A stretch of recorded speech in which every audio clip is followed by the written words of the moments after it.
안녕하세요. 이나무의 품질잡이 양쌤입니다. 여러분들을 품질경영의 세계로 안내합니다.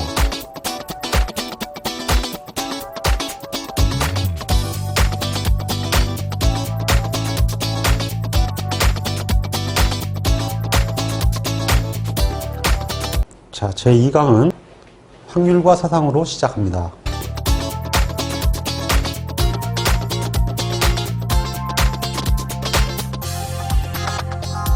2번 A와 B는 독립사상이며 PA가 0.3, 즉 A의 확률이 0.3이라는 얘기입니다. B의 확률은 0.6이라고 했을 때 아이고 굉장히 어렵네요. A의 여집합과 B의 여집합의 교집합이 무엇이냐. 굉장히 어렵죠? 고민하지 마세요. 이런 문제가 나오면 A와 B의 벤 다이어그램을 그립니다. 그런 다음에 A의 여집합과 B의 여집합을 나타낸 다음에 이것의 교집합이니까 당연히 이렇게 되죠. 알맹이는 쏙 빠지겠네요. 왜냐하면 A나 B 쪽은 각각 한 번씩만 들어가고 얘는 처음부터 아예 쏙 빠져버리죠.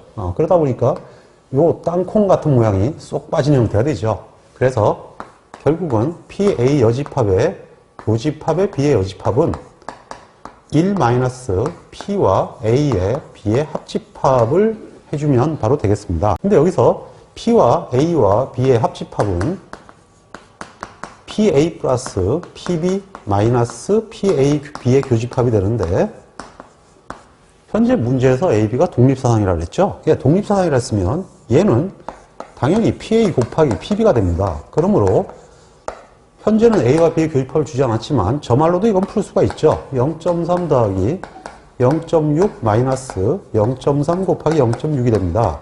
그러므로 이것은 0.72가 되겠네요. 그러니까 결론적으로 PA 여집합의 교집합 B의 여집합은 1에서 0.72를 빼면 되니까 0.28이 되겠습니다. 답은 3번이 되겠네요. 3번은 조건부 확률 문제입니다.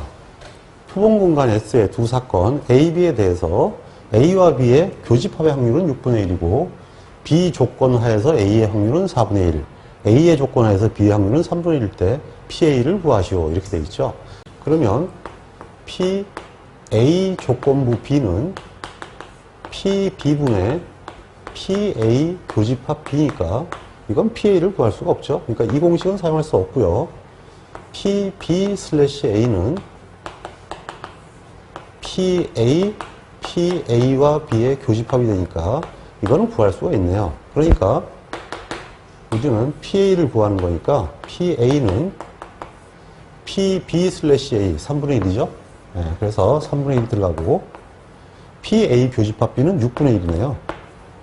그러니까 2분의 1이 되겠습니다. 4번 컴퓨터 주변기기 제조업자는 인터넷 광고 사이트에 배너 광고를 계획 중입니다.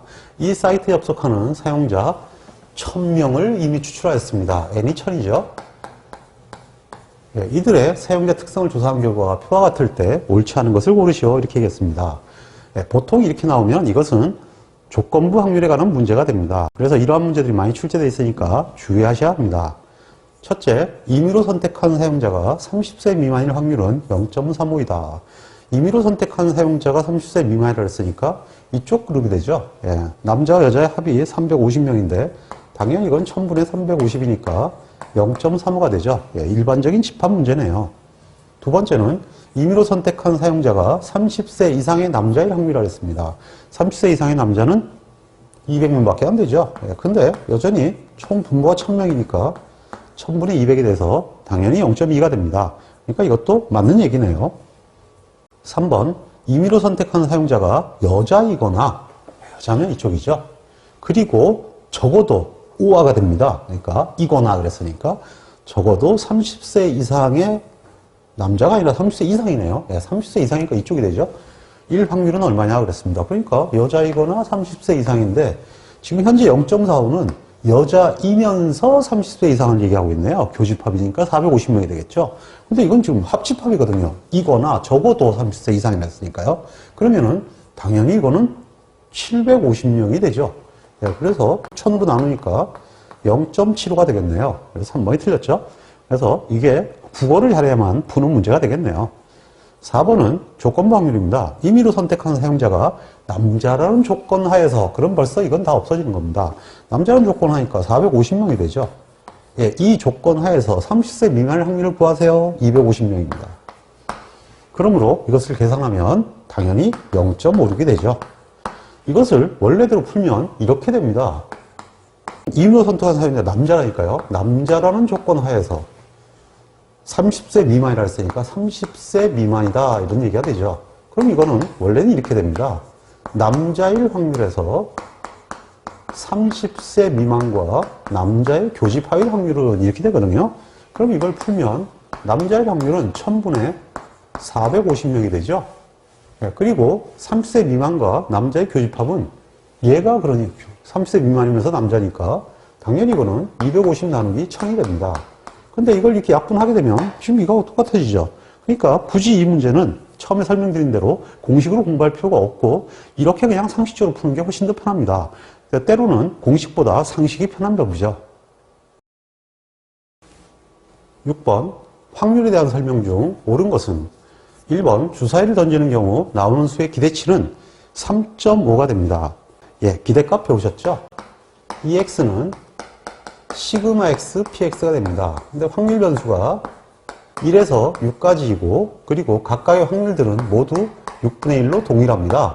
그러니까 1 플러스 2 플러스 3 플러스 4 플러스 5 플러스 6에다가 6분의 1을 곱하면 되겠죠? 그러니까 이건 상식적으로 3.5가 되죠. 둘째, 주사위를 100번 던져서 3이 15에 나왔습니다. 자, 실행이 됐네요. 3이 15에 나왔으니까 100분의 15가 나왔죠. 따라서 3이 나올 확률은 0.15가 된다. 이건 말이 안 되죠. 이건 실험 결과지 절대 기대값은 아닙니다. 그냥 확률 변수의 하나일 뿐이다 하는 얘기죠. 주사위를 2번 던져서 2번 모두가 홀수가 나올 확률을 구하시오 그랬습니다. 2번 다 홀수가 나오려면 처음에도 홀수가 나오고 두 번째도 홀수가 나와야 됩니다. 그러면 뭐가 되나요? 4분의 1이 되겠죠? 0.25가 되겠네요. 4번 주사위를 2번 던져서 2번 중 1번이 홀수가 나올 확률이라고 했습니다. 2번 중 1번이 홀수가 나올 확률이라고 했으니까 2번 중 1번이 홀수가 나올 확률은 얼마냐 이렇게 물었네요. 2번 중 1번이 홀수가 나올 확률은 처음에 짝수가 나오고 두 번째 홀수가 나오거나 또는 첫 번째 홀수가 나오고 두 번째 짝수가 나오는 경우입니다. 이러한 계산을 하려면 또 2분의 1 곱하기 2분의 1 뭐 이렇게 해가지고 4분의 1이고 이쪽도 2분의 1 곱하기 2분의 1이니까 4분의 1이다. 합치니까 2분의 1이다. 이렇게 계산하면 굉장히 촌스러운 계산이 됩니다. 이걸 어떻게 하면 좀 잘할 수 있을까요? 예, 파스칼의 정리를 이용하시면 적어도 한 서너 번까지는 쉽게 할 수 있습니다. 왜 그러냐면 파스칼의 정리를 써볼까요? 여기다가 0, 1, 2, 3, 4, 5 뭐 이런 정도로 씁니다. 주사위를 먼저 한 번 던지면 1, 1이 됩니다. 이건 지금 주사위를 2번 던졌죠. 2번 던지면 1, 2, 1이 총 경우의 수는 2의 자승이 되죠. 2의 자승이니까 4분의 이렇게 되겠네요. 한 번 나올 확률은 두 가지입니다. 4분의 2가 됩니다. 2번 던져가지고 모두 홀수가 나온다 그러니까 확률 변수 2번이 나올 확률은 1이죠. 4분의 1이 됩니다. 이거 쉽게 해결되죠. 그래서 얘는 4분의 1이고 얘는 4분의 2입니다. 파스칼의 법칙을 이용하시면 쉽게 풀 수가 있다는 얘기죠. 8번 검사원 A는 적합품을 부적합품으로 판정하는 비율이 2%이고 부적합품을 적합품으로 판정하는 비율은 1%다. 이렇게 대비되는 얘기가 나오면 이건 대부분 베이시안 정리의 문제입니다. 이 공장의 부적합품의 생산 비율은 1%이다. 예, 불량률이 1%네요. 그러니까 이 공정은 불량률이 1%고 양품률이 99%이다. 이런 얘기가 되죠.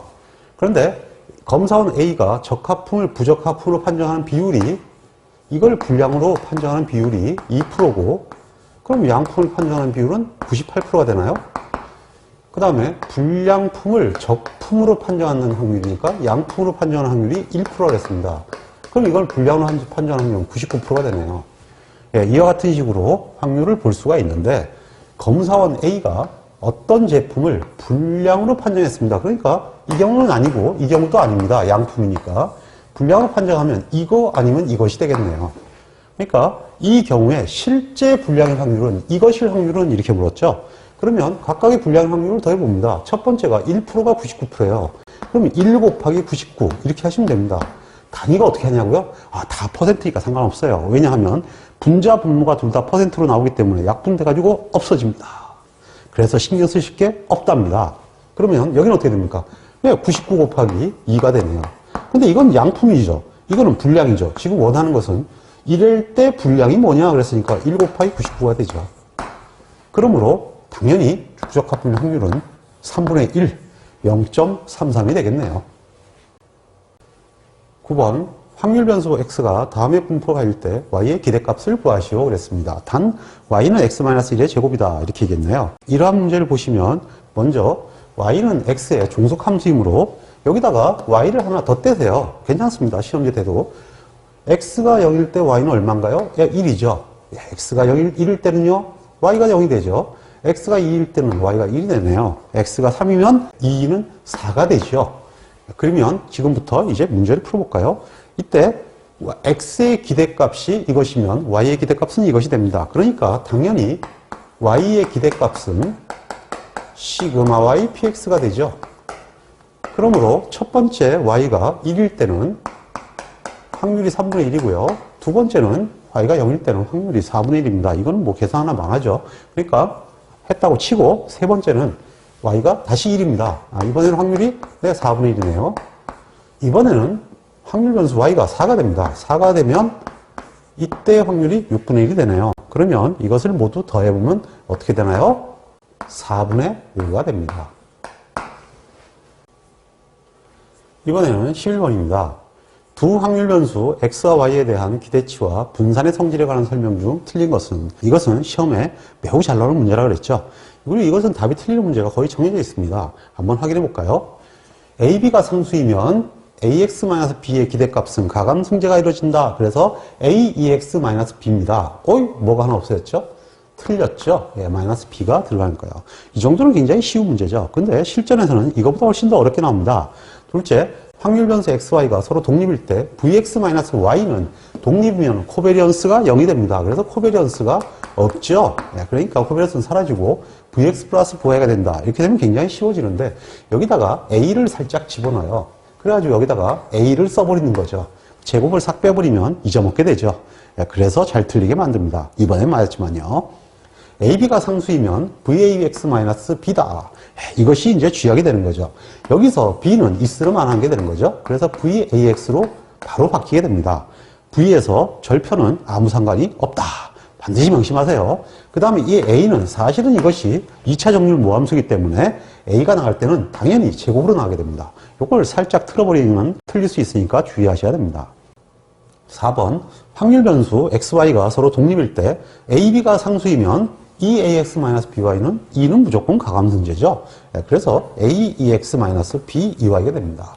답은 1번이 되겠네요. 아주 평이한 문제로 나온 거죠. 12번 확률 변수 X에 대해서 EX는 25, 시그마 제곱은 25일 때 이 EX 제곱 마이너스 4X 플러스 5는 얼마인가? 이렇게 물었습니다. 자, 이 EX 제곱 마이너스 4X 플러스 5는 가감승제가 일어나니까 그냥 푸시면 일단 됩니다. 근데 풀고 나니까 난관에 빠졌네요. EX제곱은 없습니다. 여기서 무조건 외워야 되는 공식이 하나 등장한다 그랬죠? EX제곱은 이거는 하늘이 두 쪽 나도 외워야 됩니다. 뮤제곱 플러스 시그마 제곱입니다. 근데 여기서 뮤는 25네요. 그러니까 25의 제곱 플러스 시그마 제곱 여기 있죠? 25가 됩니다. 이건 무조건 이렇게 구하는 문제가 나옵니다. 25의 제곱은 625니까 625에다 25를 더하면 650이 되죠? 그러니까 이 답은 2 곱하기 650 마이너스 4 곱하기 25니까 100이 되네요. 그리고 플러스 5가 됩니다. 이건 1300이니까 100을 빼면 1200 남의 제때리가 5죠. 그래서 1205가 되네요.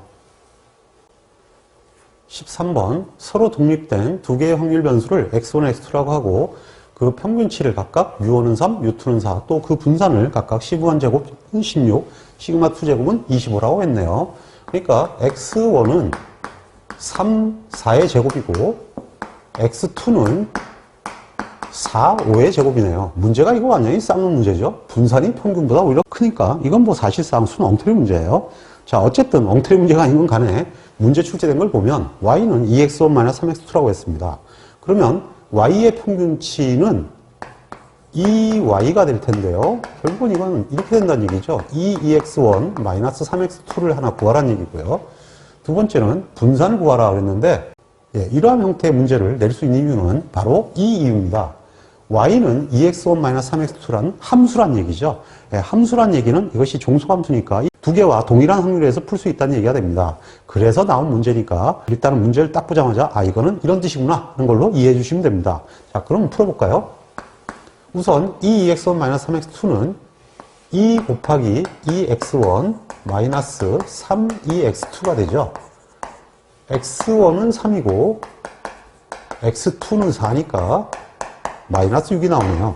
그럼 일단 답은 1번하고 3번으로 압축이 됐죠. 이번에는 시그마 y제곱을 구하는 겁니다. 즉 분산이니까 vy가 되죠.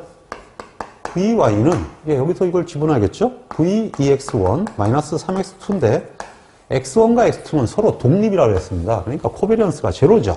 그러니까 이건 당연히 v2x1 더하기 v3x2로 바뀌게 됩니다. 왜냐하면 독립이기 때문이죠. 자, 그러면 이것이 4vx1 플러스 9vx2가 된다는 것은 아시겠죠? 개수들은 제곱해서 나간다. 자, 그러면 vx1은 얼마인가요? 4의 제곱이죠. 그리고 vx2는요, 5의 제곱입니다. 그러므로 이것을 풀면 289가 됩니다. 그러므로 답은 3번이 되겠네요. 17번 모집단으로부터 4개의 표본을 각각 뽑은 결과가 x1은 5, 8의 제곱이고 x2는 25, 4의 제곱의 분포를 따를 때 y가 x1과 x2를 포함하는 함수가 되죠. 이때 y의 분포를 구하라고 했습니다. 그리고 x1과 x2는 서로 독립이다 이렇게 얘기를 했네요. 그럼 먼저 평균부터 구해볼까요? 이 y는 3x1 마이너스 2x2니까 이거를 계산하면 3-2x1 마이너스 2-2x2가 되죠. x1하고 x2를 한번 집어넣어 볼까요? x1은 5니까 5를 집어넣으면 되고요. x2는 25를 집어넣으면 되네요. 그러니까 마이너스 35가 되는데 아이고 이건 완전히 헛구생이죠. 전부 다 마이너스 35가 나오니까 이 문제는 풀 필요가 없네요. 그냥 뒤에 것만 풀으라는 얘기가 되겠죠. 그러면 이번에는 vy를 풀어볼까요? vy는 v3x1 마이너스 2x2가 되니까 역시 x1과 x2가 독립이라고 했습니다. 그러니까 이건 당연히 9vx1 플러스 4vx2가 되고 코베런스는 없겠죠 뭐. 자, 그러면 vx1이 얼마입니까? 8의 제곱이죠. 그리고 vx2는요 4의 제곱이네요. 이것만 하더라도 500이 훨씬 넘죠. 그러니까 답은 계산하면 640이 되겠습니다. 19번 x와 y는 확률 변수입니다. x와 y의 공분산이 8이고 x의 기대치가 2, y의 기대치가 3일 때 x, y의 기대치를 구하시오. 일견 굉장히 간단해 보이지만 이거 상당히 어려운 문제입니다. 이것은 일반적으로 수험생들이 공식을 외우지 않기 때문에 그냥 틀리라고 낸 문제입니다. 근데 시험에 간혹 심심찮게 한 3, 4년에 한 번씩 나옵니다. 운이 나쁘면 이 문제를 만날 수가 있죠. 그래도 우리가 문제를 쉽게 풀 수 있습니다. 왜? 기본만 알면 되거든요. 뭐냐 하면 x, y의 기대치 그러면 일단 뭐부터 떠올리냐 하면은 하늘이 둘 줄 나도 기억해야 되는 공식 이것만 기억하시기 바랍니다. 뭐 이것만 기억하시면 사실 저거는 만사 끝나는 거예요. 일단 이거는 ux의 제곱이고 이거는 시그마 xx다. 뭐 이쯤은 이제는 기억하시겠죠? 그러면 지금부터 하나씩 성령을 해봅시다. 2x제곱을 2xy로 바꿔요. 그러니까 하나를 y로 바꿨다는 얘기거든요. 그럼 이건 어떻게 됩니까? 이것도 µx, µy, 즉 하나를 y로 바꿔줍니다. 여기는요, 이건 하나를 x, 하나를 y로 바꿔요. 그럼 이게 바로 뭐가 되냐면 공분산이 됩니다.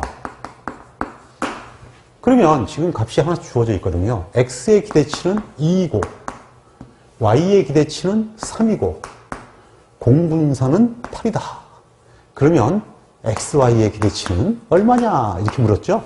뭐 이게 점차적으로 이렇게 풀게 돼 있어요. 뭐 하나를 비워놓거든요. 공분산을 구하라 그럴 수도 있고 아니면 이걸 주고 이걸 구하라 그럴 수도 있습니다. 근데 뭐 여태 그런 문제는 없고요. 여기서 나오는 건 주로 얘를 구하건 얘를 구하건 둘 중에 하나를 주죠.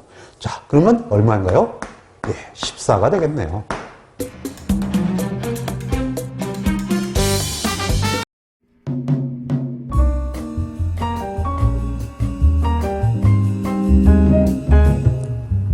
품질을 개선하는 것은 우리에게 매우 중요한 과제입니다. 품질을 개선하기 위해서는 반드시 측정이라는 과정을 거쳐야 합니다. 측정할 수 없으면 개선할 수 없기 때문입니다. 우리는 통계적 품질 관리를 통하여 측정 기술을 배우고 있습니다. 끝까지 학습하셔서 훌륭한 품질 엔지니어가 되시기를 기원합니다. 홍공 파이팅!